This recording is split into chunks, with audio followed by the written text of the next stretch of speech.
What researchers have been able to find is that the Hindu cycles, they were in fact talking about massive lengths of time, 430,000 year cycles, for example, and cycles within cycles. And they would relate those cosmic cycles to us through what are called fractals. So we are fractals of those larger cycles of time. And it's interesting because from the Hindu perspective, we entered into a 5,000 year cycle about 3,200 years BC. And so in their way, they also allow for the same 5,000 year cycle that the Mayans talk about. So we have a lot of evidence. Egypt, the Egyptian zodiac was the first circular zodiac known to document the 26,000 year cycle of Earth's progression through all the zodiac signs. But one of the interesting things is that in the original zodiac there were 13 zodiac signs, not 12. And the 13th zodiac sign was the sign of wisdom, the serpent, which has been demonized in a lot of the West. And the serpent of wisdom is something you find almost universally through these ancient and indigenous traditions where the wisdom is honored, and it was only in what we would call modern times. Largely during the time after the church, for example, when we went to the 30-day month based on interest cycles that were introduced during that time by the church, rather than the 28-day cycles of nature that link us to the lunar cycles that are reflected in the woman's body, for example.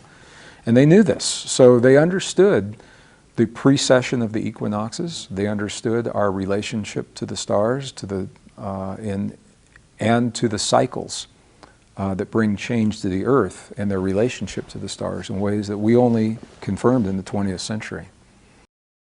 When I was with the Andean shaman over the years, and we asked them about 2012, they said, as of August 1st of 2012, we are in a cycle that the Andean cosmology describes as the age of meeting ourselves again. The age of meeting ourselves again. And I think it's a fascinating term because it means first that we've been here before, and it's kind of like a reality check. We get to see what works and what doesn't. The things that no longer work, let's stop doing them. And the things that work well, we can do a lot of them.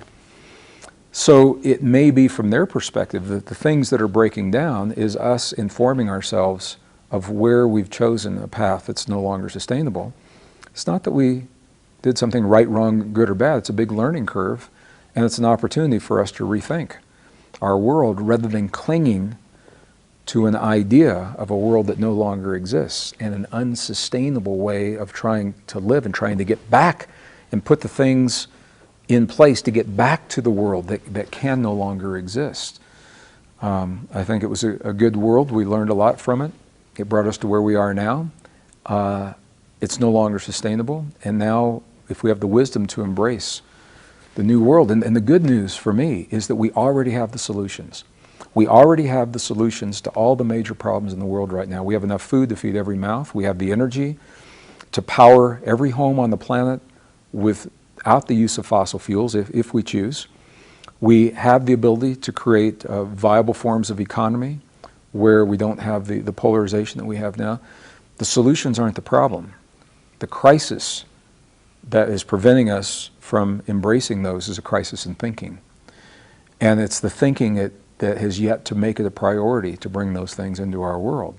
And this is why I think it's important to inform the public of the new discoveries. The fact that nature is based upon a model of cooperation. Civilization is cyclic. We can learn from the past. We've been through this stuff before. So that there's a context, rather than just looking at one problem here and one problem there and trying to, solve this, solve this, solve this. We're living a time of extremes. And I would expect the extremes because of where we are in the cycles. But if no one has told our communities that, then we don't have that information.